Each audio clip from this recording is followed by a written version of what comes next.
the openings there connecting it to the nose gets blocked. So the normal fluid that is secreted there, which everyone does not know or is not aware of, that moves into the nose, tracks into your nasal cavity, and you swallow it on a regular, you will never notice it. But now, just like a drainage, if a drainage gets blocked, especially at the culvert, what happens? There will be overflow.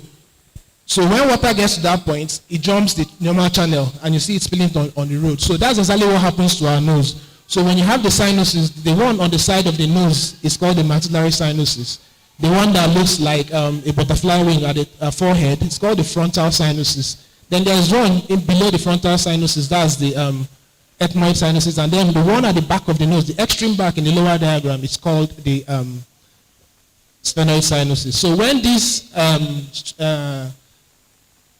spaces are infected, it becomes sinusitis. Next slide, please.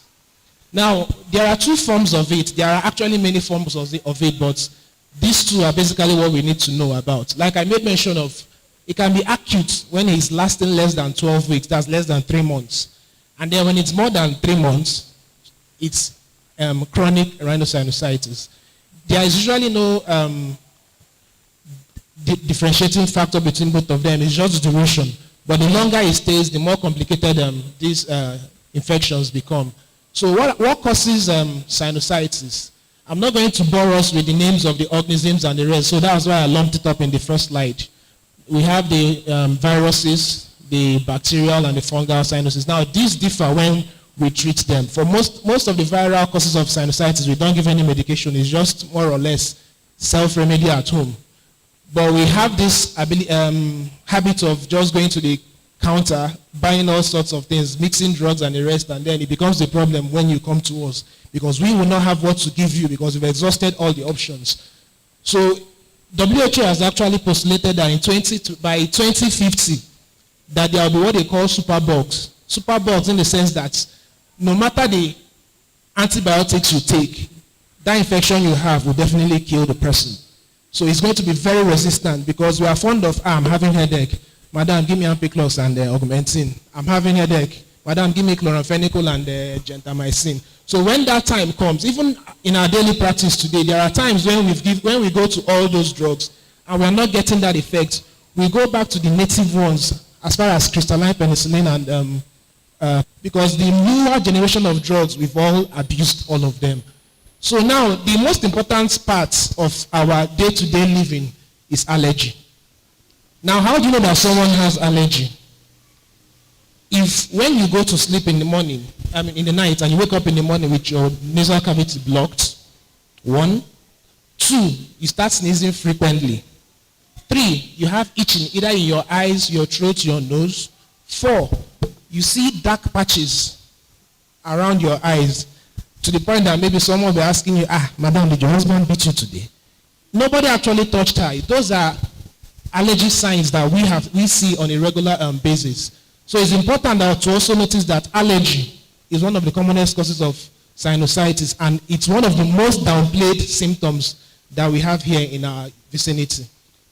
The other cause, I put there late night meals. Of course, some people are saying I'm going to be an agent of destruction, that I don't want them to eat in the night. No, you can eat. I'll use myself as an example. On some days, when I have to stay up to read, I can eat as late as 12 midnight. It's not going to affect me because I'm going to sit up. But the moment I eat late, let's say I eat around 9 p.m. and I go to bed by 10 p.m., that's less than 2 hours. What will happen is simply the fact that when I lie down, part of the food may either silently come back to my throat as far as my nose. I'm certain maybe some of you may have experienced the fact that when you go to sleep, you wake up coughing or you feel some food particles coming back into your throat. It's called a reflux mechanism. And usually commoner in the adolescents and then the elderly people who their sphincter is what holds the food in the stomach, is weak or lax. But however, when you eat a whole lot of heavy meals at night and your stomach is trying to blend those food, part of it will come back into your throat. And remember that the stomach contains acid. The acid is not as acidic as what is in the batteries of cars and the rest. But when something leaves where it's not meant to be and go to when something leaves where it's meant to be and go to where it's not meant to be, it's still going to cause some form of damage. That's why most times when you wake up in the morning, you feel either your throat is dry, You have a little bit of change in your voice.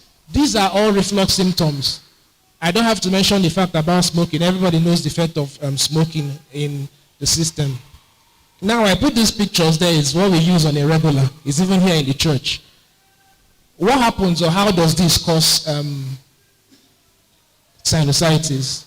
I'll use harmattan as an example. And I'll say this. If you finish having your bath during harmattan season and you come out from your bathroom without applying any cream whatsoever on your body, what happens to your skin? It dries up. So that's the effect of fan and air condition to our nasal mucosa. The hairs on your body tends to stand erect. There are things that they call cilia, they are hair-like like this on our nose. When you put fan, there was a particular day the Reverend used this fan as an example.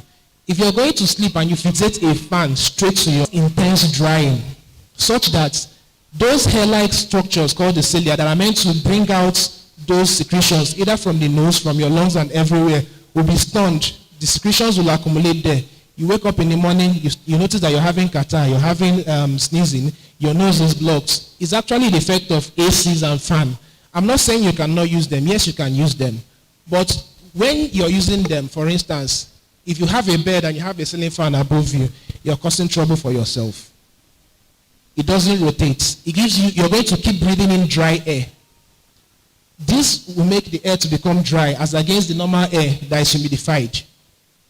When something, okay, for instance, when you want to sweep a dusty area, what do? You sprinkle water there to make it moist so that when you're sweeping, there almost so much dust thrown into the air.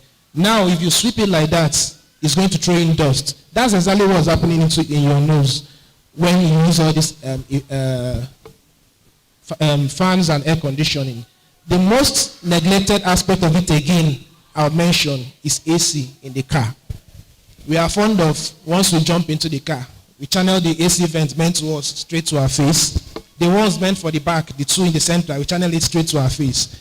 But you tend to notice that over time, when you come out, you have some drips in your nose, or you have some nasal stuffiness. We neglect it because we don't drive for a long period of time. But I dare you, go on a long distance trip and drive like that. When you come down, you have catarrh, and most likely you may even progress to having sinusitis.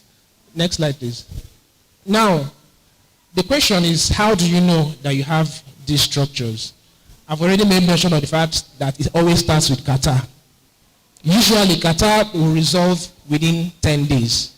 Usually. Or, if it's lasting more than that 10 days, it's time for you to seek help, not to go to the pharmacy to pick up drugs.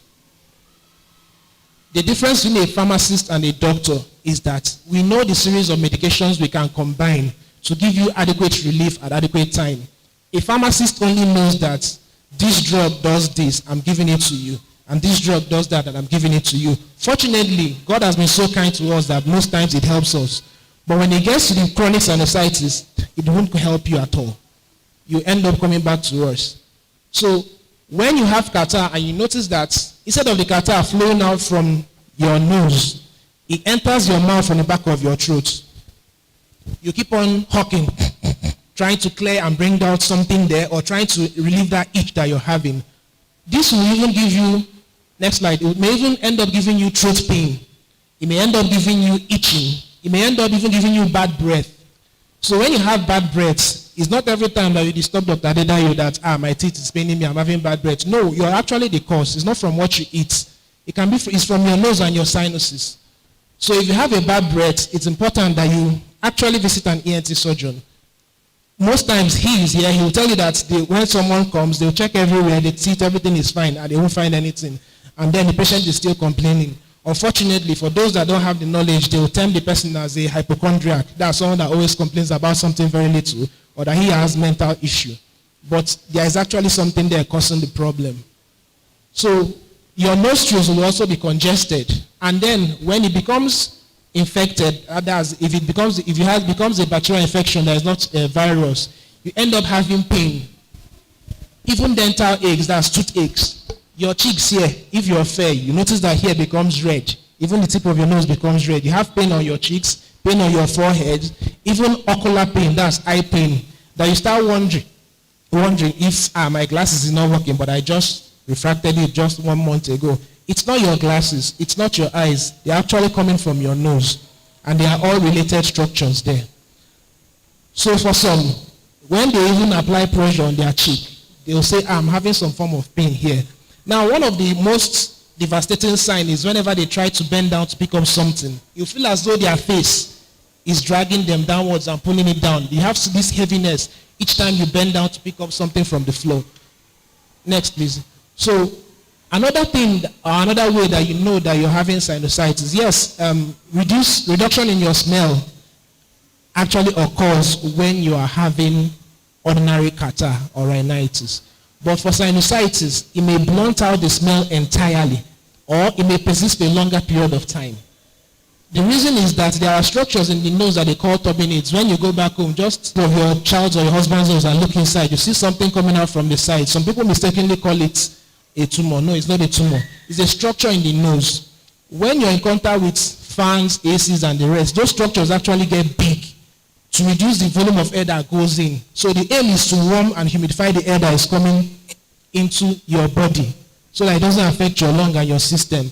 So when you have sinusitis, those structures become exceptionally big to the point that you can't even sniff in air to get to the olfactory nerves. That's the part that picks up smells and identifies them. It won't even go there. It just goes to the floor. So your ability to perceive smell and decipher structures and the rest will be reduced. Now, I've mentioned the fact that you end up having hawking. Hawking is when you always try to clear your throat or hawk.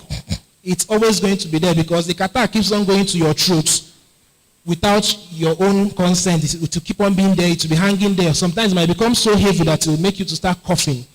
Now, for some, it will drop into what we call the larynx, your voice box, that you wake up in the night almost to the point that you can't breathe. We call it a laryngospasm, but that has in the severe form or when it's copious. You'll see a person jumping up in the night. Not asthma. You'll be having that breath, difficulty to breathe, run to the window, nothing is going to be there until your body tells you, okay, there is nothing there anymore. That's when it will relieve you. And in children, it's one of the commonest causes of sudden infant death in the people aged under 5. A child will go to sleep. You just fed the child. You didn't keep the child up for a while. You didn't carry the child to bed. So when that belching fluid comes up, this is not related to the topic that we're talking about, but it's just important to also cite it. When the child aspirates and blocks air from going into the lungs, the child may suddenly pass away. And then you call somebody that actually fought with you that he or she is the one that killed your child. No, he's not. It's just an error because we don't know. And that's the essence of us having this discussion today. Now, fever is another component of it. But like us, once we have fever, we dash to the pharmacy. Madam, give me anti-malaria. And you take anti-malaria and you go away. You're going to take paracetamol. It's going to take down the fever. But the problem you have is still there. It needs to be sorted out. Now, I made mention of toothache. Now, the funny thing about this is that despite the fact that you go to sleep early, let's say you go to sleep by 7, and you wake up by 4 or by 6 p.m., according to WHO, you've had a sound sleep. But the fact that you're not breathing, the fact that you're going to be snoring, you're going to expend all the energy that you gained sleeping to that snoring, to that difficulty with breathing, to you trying to force air down to your lungs to stay alive. You notice that when you wake up in the morning, for someone that has this, the person is still tired. Because you'll be having intermittent sleep-wake cycle. You're sleeping for the next 1 hour. The sinusitis or the reflux or anything will wake you up. You turn, you stay awake, you cough, then you go back again. So you're not going to have a sound sleep. So when you even sleep for 8 hours and you wake up, you're still going to feel sleepy at work. So it's a pointer that you also come to us or seek for medical attention. Next, please. Now, having mentioned all this that we need to start doing, the first thing we have to do is this. 1, cleaning. Our parents taught us that you have to sweep the house first, especially for those that have allergy. If you have allergy, just get a face mask, put it on and sweep. But sometimes the dust will still permeate through the face mask from inadequate usage. So our parents taught us that when you wake up, you have to sweep the house first before you mop. We advocate that you reverse that order. Mop the house first. By so doing, you've taken away the dust particles that will be thrown into the air. You've taken away the fibers that cloth fabrics or anything that will be thrown into the air. You notice that when you sweep on a regular and you're coming in from a dark area looking towards the window, you see particles flying around. You notice that eventually. So when you reverse that order, you've taken away all those particles that will be thrown into the air, especially for those that have allergy. What you now have left on the floor will be tiny grains of sand and stones that when you sweep, nothing will happen to you. So that's the first lifestyle modification that we are going to talk about today. The next thing that we're going to talk about is the bed positioning. If you have your window here, for instance, and on that, on those church pews, that's where your bed is, you're inviting trouble for yourself. I know you're seeking to be comfortable when you sleep so that cool air will drop on you and all that. No, but you're causing trouble for yourself. Especially the fact that, okay, let me ask a question. How many of us have cleaned our window nets in the past 2 weeks? Let me see your hands up. Okay, let me be kind enough. How many of us have done that in the past 1 month? Okay, see, still a very few percentage of us. So now, when you go back home, I want you to try something. On the ground floor of your house or anywhere, just go outside, tap your window nets. See what will happen to the floor. So when the air comes in from the window, those stuffs that are dropping, it will pack them and it will land on you directly. So you notice that if you have these symptoms that whenever you come back to your house, your throat starts itching you, your nose gets blocked when you're done sleep, when you wake up in the morning, you start sneezing when you wake up in the morning. Auntie, check yourself. Oh. So one of the essence of a bed position is that it should be an arm's length. Not for those that are short anyway, sorry. It should be an arm's length away from the window. So that when those air picks up those dusts, majority of it will be on the floor and not on your bed and on your face, especially our children. The next thing, I've already made mention of the fact about it, that we have to clean the window nets. The positioning is also there. Then window blinds are important part of what's it called? A curtain. Blinds, all those transparent curtains that we put, it's very important. You can get the ones that have nets that air can pass through. The function of that is this. If you're using a bed that has a hollow underneath, no matter how you clean that bed, if you clean it this week, go back next week, you see dust particles with something that looks like web trapped under your bed. Those are the things that would have landed on your face. But those window blinds, when it hits them, it drops them on the floor, and then it allows the air to just pass in through. I made mention of the fact that, sorry, before I go back, sorry. No, back, previous slide, please. Go back. Okay, sorry, thank you. No, forward, please. So, next slide. So, in terms of this bed positioning too, we also have to look at the mattress that we use. It's not usually good to have the mattress to be open like that. You're inviting termites to be there. Just get a bed linen or this Macintosh-like covers. Use it to put the mattress inside, even if it's not going to be a linen. Cover those mattresses. It's going to cause more harm for you. Then your bedspreads and your bed sheets, this does not apply to everybody, only if you have allergy. You have to wash your bedspreads and your bed sheets with hot water.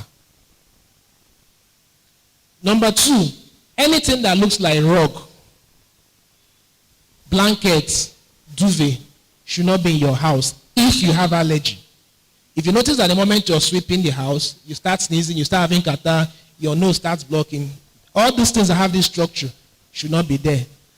And for our children, teddy bears. Teddy bears, they have the same texture, and they always hug it around. Each time she hugs it, you see her eating. And you'll be wondering, what is it? You'll be saying, bless you. You're not blessing her. You're causing more problem for her. So take away those toys from this child. Cross ventilation is very important. Well, we know how structures are being built. You might come into some rooms, like in my own apartment, there's only 2 bedrooms that have, one actually that has a cross vent. Those windows need to be opened. We have this belief that when you shut all the windows, that my child can never have catarrh, my child can never have pneumonia and the rest. But when she goes to school, there are other children that have catarrh that she can pick it from. You need cross ventilation. A stuffy room is also not good for your nose. Even if it means just opening a little portion of it on this side and a little portion of it on the other side, let there be cross ventilation. If there is only a single window, that's even worse. That window must be opened. And it still boils down to the fact that the bed has to be away from the window so that there will be cross ventilation in the room, or even if there's no cross ventilation. Next, please. So I've mentioned the fact about curtain blinds. Now, our fans. This is for our daddies. The fans in your sitting rooms and your bedroom. How many of us have cleaned the blade in the last 2 weeks? Let me see your hands up. Okay, so 1, 2, 3, 4. Just 4. Okay, 5. Out of, I'm sure we're up to 100 here. We don't do that. For the standing fans, it's important that we loosen it and clean it as often as we can. Anytime you notice that it's becoming dusty, that same principle of dust coming from the window and landing on you, that's what your fan is doing. So coupled with the fact that it's giving you dry air, it's also giving you dust to inhale if you don't clean it. So it's important that we also do that. Then for our ACs, especially our car ACs, once your AC is functional, I bet you none of us have ever gone to service that AC. But you notice that each time you switch it on, there is this particular smell that comes from it, but you're still using it like that. It's important. It's going to cost you a whole lot. It costs a lot to be healthy. But however, the best earning as a human being is staying healthy. Even 3 John chapter 1 verse 2 says that I pray that all may go well with you and that you may have good health with you always. Even the Bible is telling you that you have to be healthy at all times. So it will cost you a whole lot to maintain your car ACs. Fortunately for me, I wouldn't say it's fortunate anyway, every 3 months the gas in my AC goes down. So if I happen to go and check it, that's for my other car, but for the other one I do it annually. I tell the AC service person, bring out the freezer, clean everything, clean the vents, so that each time I put it on, I have allergy, that's why I do all those things, so that each time I put it on, that smell that comes out first is actually carcinogenic. It can cause cancer if you keep on doing that, but we are not aware of that. So the first thing to actually do when you put on your car ACs is to let your glasses go down. Give it 2 minutes. If you don't want to service it, give it 2 minutes. Let all those bad whatever air that comes out from the vents and the rest be blown away from your car before you put your glasses up or wind up. Air conditioners in your home, be it a window unit, be it a split unit, it's actually simple to do. Every week, when you flip open this, there is a net there, a filter. Bring it out, take it to your bathroom, run it under water, clean out the doors there. Ideally, an air conditioner is meant to be serviced every 3 months. That's 4 times in a year. If it's a split unit, the outer fin has to be cleaned. If it's a window unit, they have to take it down and take it outside to wash it. So those are the way we take care of our nasal health. And it's going to also aid you in preventing what we call sinusitis. Next slide, please. I've mentioned rugs, blankets, and duvet. If your child or if you have allergy, using something heavy to cover yourself does not change anything. A duvet or a wrapper will do the same job as a duvet. Your cotton bedspreads will do the same job as a duvet. If you must insist on using a duvet, there are duvets that feel as though they are puffed up, they are pom-poms. They are wrapped with cotton. Those ones you can use. Yes, you can use them. But how do you wash them? Because of the washing machine, you're on your own. That means you have to get a big basin, put it there, soak it for some time, then start washing it. You have to also wash it regularly. The soaps that we make use of, for me, I don't use medicated soap despite I work in a hospital. Some of the soaps that we use, the scents are so strong that even when you're bathing, you'll be sneezing, you continue. So, are you helping yourself? It might just simply be from the fact that someone actually told you that when you use this, it tones your skin. It makes your skin to have some form of glamour, that it will shine, and you join the person. Are you helping yourself? The answer is no. Perfumes. For myself, if I want to spray a perfume, most times I throw my face to the left and I spray on the right. When I'm done, to the right and to the left. Unfortunately, I have to smell good because I work in a hospital. I have to. But I don't use a strong perfume. 1 or 2 puffs is enough for you. You don't have to go all the way starting from your head. 1, 2, 3, 4, all the way down to your foot. Amber now. Even the ones that have bust, you see them, they'll spray it and then they'll go under it. Haba. That's not how they use perfume. Even if you watch the whites use perfume, they only spray 2 puffs on the neck collar and 2 at the hand of their shirts. And that's all. And they go about their duty. So if you have allergy, oil perfumes may not be good for you because they stay longer. You have to use water-based perfumes. When you spray them, within the next, say, 3-4 hours, it's gone. Everybody knows that you are smelling nice in the morning. It's nobody's business about how you smell in the evening. You've actually stressed yourself and you've sweated a lot. So that's another part that we have to take care of. Then, when it comes to water for sinusitis, there's what we call water therapy. There's what we call water therapy. We call it a warm salt water gargle. You put warm water in a cup, you add salt to it, and you stir. When you take a gulp, the essence of it is to dislodge those catarrh that is in the back of your throat. The essence of it is that it has an antibacterial effect. I'm sure that when we are all small, when we see earthworm, we dash to the kitchen, pick salt, come to the earthworm, sprinkle on it, and we see it divide into 2. By so doing, that same thing that happens to the earthworm is also going to happen to the bacteria or viruses or whatever you have in your mouth. So when you stir it, take a sip, gargle. When you're done, please spit it out. I did not say that you should swallow it. We all know what happened during, was it Ebola? Or I think it was Ebola or something, that people were drinking salt. It's not good for your BPO. It's not good if you have ulcer. It's not even good for your body. It can kill you. It can cause your brain to swell and you die. But the volume of what you're going to put in the water is not going to cause all that. But I'm just giving gesture so that we know that you don't swallow it. So when you gargle and you spit it out, those are some of the options that we give to patients, or that you can even commence when you have acute sinusitis. By doing all this, you may not even need to come to us. You have. Next slide, please. Now, for us, there's what they call a sinus rinse. I'm sure when I was much younger, the structure that is blue on the left, my mother used to make use of it for me. I never knew what it was. I hated it. She would boil water, add a little bit of salt and stir it. When the water is cold, or she'll dilute it to the point that it will not burn the skin. She'll feel water. When you press that, it absorbs water. It pulls water into it. She'll always tilt my head forward, put it on one side, squeeze it. The only thing I know is that I keep on doing nya because of the catarrh that will come out. So when you do this, you're actually relieving your nose from all the blockage, the catarrh, the itching, everything whatsoever. And these are home remedies that we advise that you do, not dashing to the pharmacy to do anything. The other one is the medical part of it that has been devised. You can see that the lady there tilted the head to an angle. The reason why she's doing that is so that when she squeezes the water into the nose, it doesn't go into the mouth. You're tilting your head this way, so it goes in from one nose, the catarrh on the other nose comes out.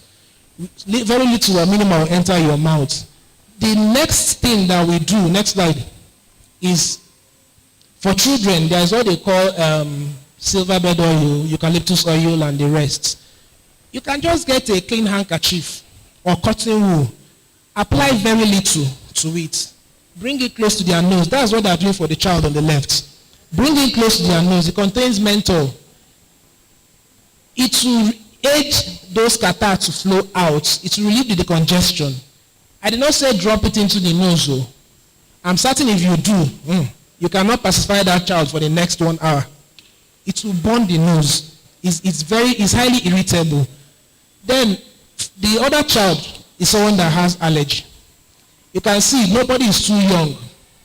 to wear a face mask. Funny enough, when my first daughter was about 2 years, she'll be the one, when I actually have a picture of it still in my phone, she'll always remind me that she wants her own mask. So no child is too small to wear a mask. During COVID, everybody that comes into the hospital puts on a mask, even a baby that they are backing. So if your child has allergy, or you've noticed that when you're doing a certain thing or aspect of things in the home, cleaning and the rest, give that child a mask to wear. You're actually preventing this child. The best form of treatment is to prevent a disease from coming. Not when that disease is there and you start treating. Prevention is the best form of cure. Next slide. So there are medications that we use. I'm not going to bore us with that. But for instance, there are over-the-counter medications that we advise that you start using. The likes of strepsils, the Quadin, they are called lozenges. They'll give you a soothing relief in your throat. The eucalyptus oil that I made mention of, for adults or for a child that will be able to obey command. When you boil hot water, our grandmothers used to do that a lot. Boil hot water, put it in a bucket or in a bowl. Drop some of it inside. Get a wrapper to cover your face. Inhale those steam. Steam will soften whichever congealed the secretions in your nose and make it to flow out. You're not just inhaling it from your nose. You breathe it from your nose, breathe out from your mouth. You keep on changing the cycle from your mouth, out from your nose. You keep on changing the cycle. The moment you're done doing that and you get up, you will notice that catarrh will run from your nose. Just keep on cleaning it. Another problem that we have is the way we blow our nose.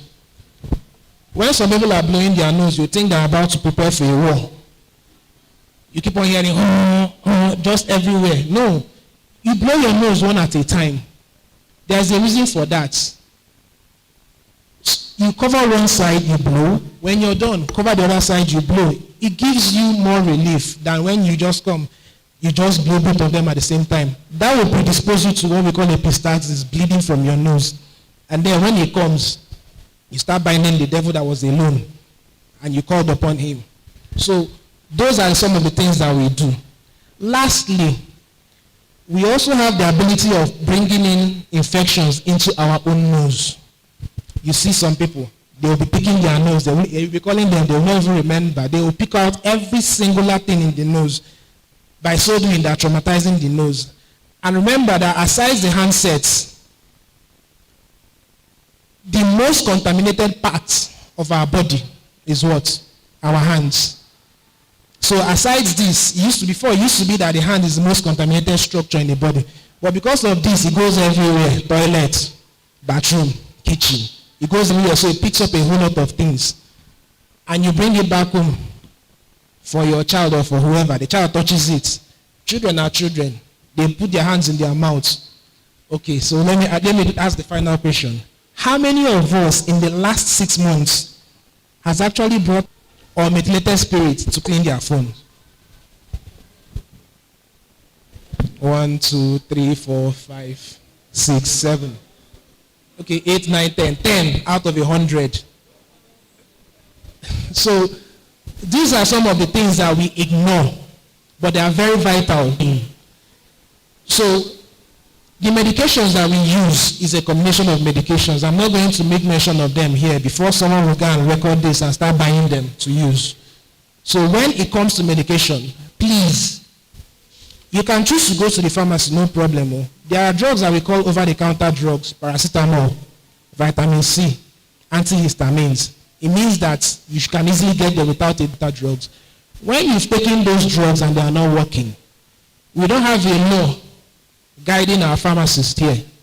You can walk in and buy tramadol. It's just recently because of a particular scenario that they've clamped down on that. You can walk into any pharmacy and buy tramadol. They buy tramadol up to 5 tablets, go back home, put it inside beer, drinks and the rest just to stay high and get to wherever they want. We don't have a law. Even you as a doctor, when you write prescriptions and give it to the pharmacist will also change it. So if you see a doctor in catarrh, or if your catarrh suddenly was getting better and gets worse, or that the catarrh has lasted more than 10 times, it's not when your head is now getting big for help. And then when you come and the doctor starts the treatment, you will not be patient enough for the symptoms to go back. The way we do not understand is this. If you have a disease, and you've ignored that disease, most times the duration of time, it will take healing to come back to you.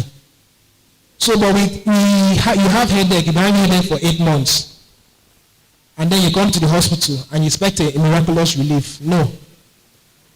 With each symptom that you've ignored, it's causing a damage. Not really a damage, it's causing some certain changes in your body that even when treatment is commenced, it will take time for those changes to be reversed. Say, for instance, someone that has sinusitis, and you look into the nose, the turbinates are engorged. Even if you place on the topical decongestant that you put in your nose, the one that you take, the one that you inhale, it's not going to happen immediately. It will still take an appreciable amount of time for those symptoms to reverse.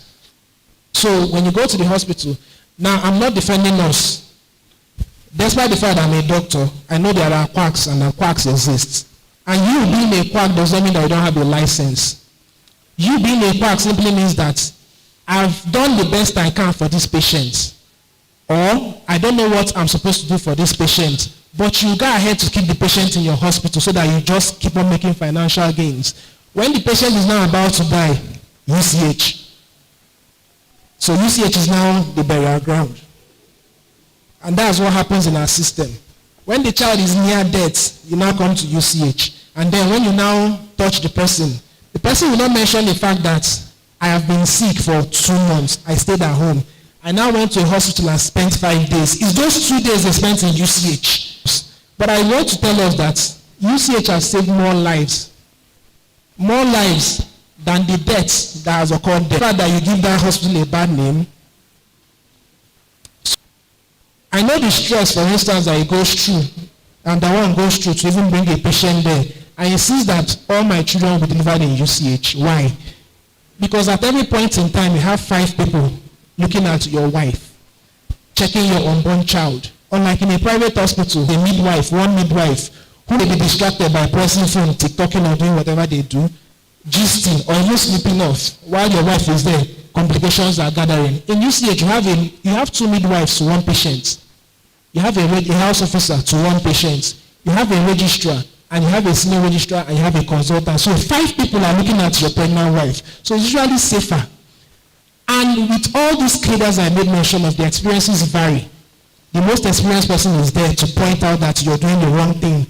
So having said this, when these symptoms don't resolve, see your doctor.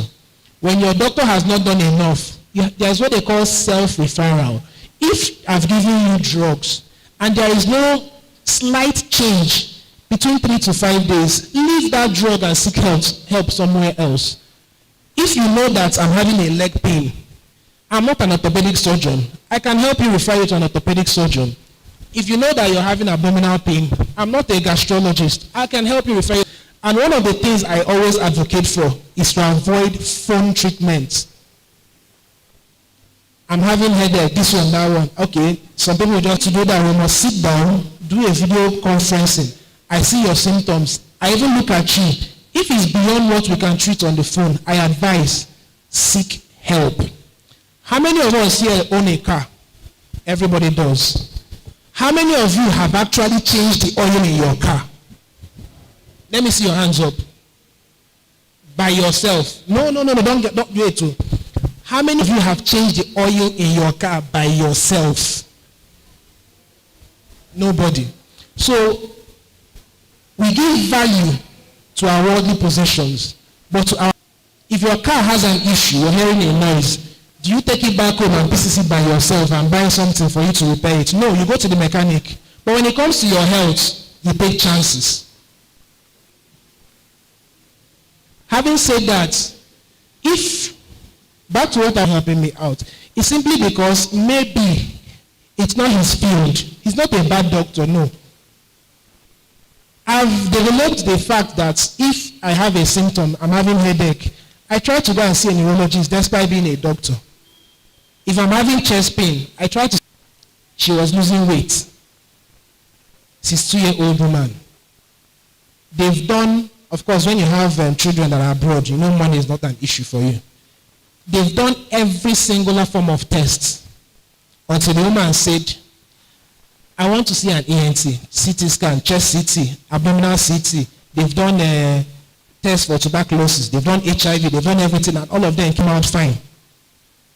What does she have? It's called dietary malnutrition. Mama is 62 years. PM. That's when she takes her last meal. And then she goes to sleep. She wakes up by 7 p.m. How many hours is that? No, she sleeps by 6 p.m. or 5 p.m. and she wakes up by 6 a.m. That's 12 hours of fasting. 12 hours. And then mom around 10. And I ask her, what do you eat in the morning? Only. She takes pap. Okay, ma, honey. I don't say honey is not good. Honey is good. Mama, okay, mama, do you put milk? No. I just take pap and the rest. Okay, how many times do you eat in a day? 2 times. Okay, mama, what do you now eat around 5 p.m.? She now said that I take, the other doctors that saw her have been examining her, doing all manner of tests. I told her, mama, go back home and eat. When you eat, you add the weight that you're looking for. She was busy telling me from January this year to now, I've lost 15 kg. Why would you not lose 15 kg? For me, the only way, if I'm very lazy now to go to the gym, the only way I shed weight is to skip breakfast. It's not good. But if I skip breakfast for 1 month, I lose 5 kg. Now imagine someone that's been doing that for the past 7 years because she's old. And she went ahead to tell me that the daughter was even telling her that she doesn't like what she's doing, that she doesn't even take all this. A prophet is not respected in his own. I told her the same thing, but she never listened. But I have told her the same thing, and she listened.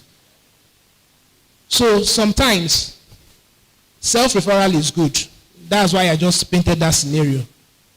Other doctors have been seeing, she was coughing out blood. Why would you not cough out blood? Your stomach is empty. You have ulcer. The ulcer, the acidic component will come back into your throat, damage those places. You're always hawking your throat. So whenever you spit out, you see blood. They felt it was TB. No, it wasn't TB. Mama was not eating. She was starving herself. So for us, when we see you, we give you we do surgeries for you.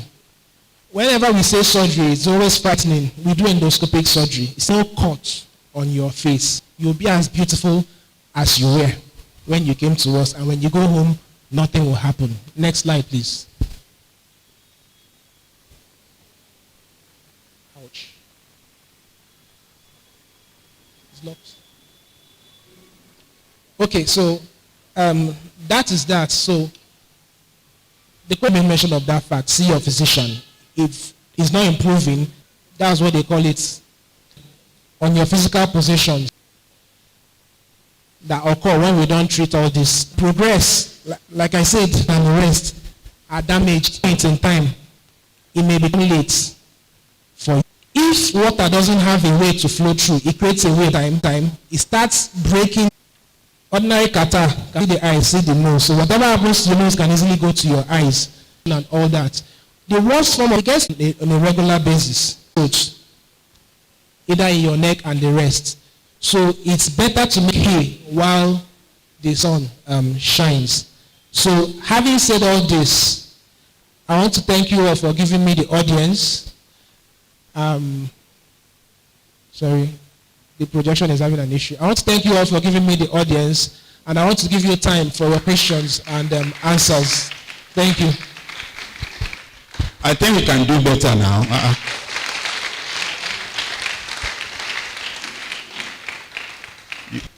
You know, just like he said, many a times in his base. Yes, we know him as a base doctor. We want to bless God for your life, sir. I want to thank you very much for the you have exposed this topic to us. A lot of things about health. It's time for you now to ask your question. If you have been listening attentively since it started, I believe we should have 1, 2, 3, 4 questions, maybe from my own. Not to do phone consultation without paying. So, question time, 1, 2, Akinbele 2, Ojo Tope 3. Fast. For that beautiful presentation. They are always on the run. And they have their children with them. When the mother jumps to the shop to pick one or two things to come and meet them. That's one. Then even the arrangement of the fan and AC. I think it is very important. You were talking of arm's length. Many times it is not possible. But even when you will realize that it is what we need people to do now. But the AC and the fan, please, I want you to re-emphasize the solution, because already arrangement is made. So what do we do with the placement of the AC and the fan in the room?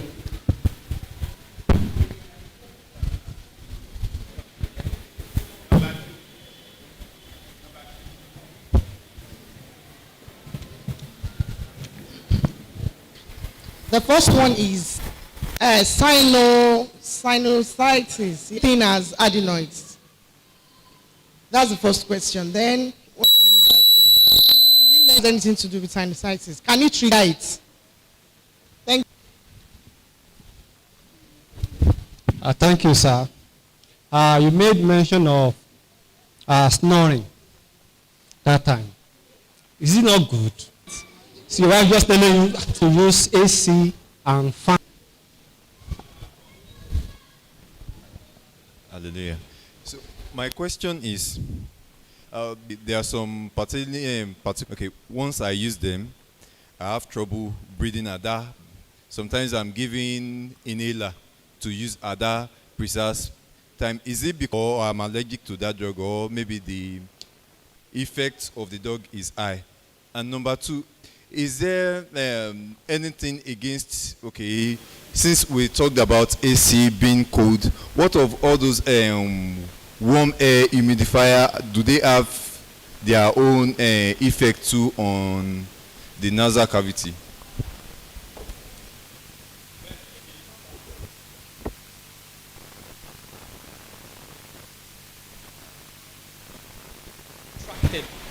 Can it be contracted? Because you made mention of our children going to school, meeting their peers. Can it be contracted?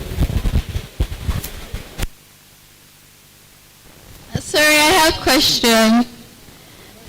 Thank you. I know someone, what you said, sinusitis, based on what you said, so I conclude that he has sinusitis. He has gone to pharmacy, he has even gone to clinic, they did TB for him, they did COVID-19 for him. All those things, it was negative.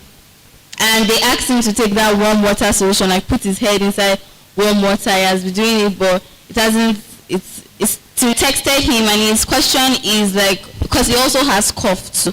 So he's asking that what can he do to get better, because this thing has lasted for like 2 months now.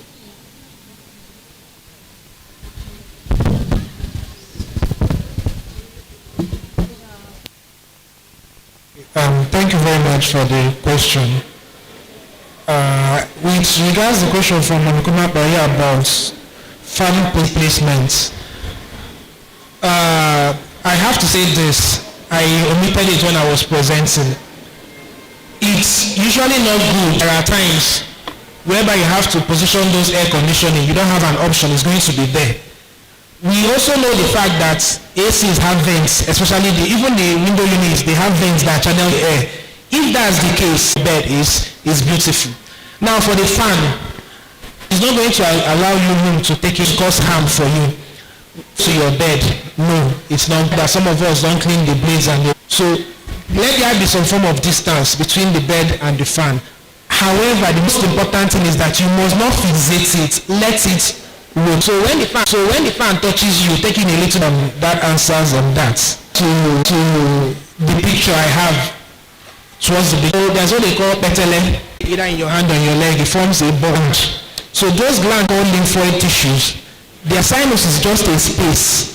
If your sinuses are clogged, your voice will change. The essence of it of those air-containing spaces is that they make our hair like you have boom. It will be very heavy. And that's why God also made it possible that the surface tension or the weight that we're going to acquire. So there are different things. How allergy, these two conditions may coexist. It's not out of place for some people to mistake it to be sinusitis, but they are not the same. But someone that has adenoid can actually have sinusitis because of the blockage of the discharge flowing out from the nasal cavity. Well, for cold water as a cause of sinusitis, say no. There are the moment you take cold water, for instance, viral, and you take cold water. For me, if I have catarrh, I always fight with my wife because of that. That's when I take cold water because it makes the whole fluid in my nose to flow out. But if those things from either the sinuses, the nose down, cold water has been found to stun those things, so they make it not to work. So that's why I'm saying yes or no. They make it not to work appropriately, that they will now make those catarrh to accumulate more for some individuals anyway. So I don't think it's a cause. For me as a doctor, the next person will tell you it's a cause. Treatment has been there right from when I started medical.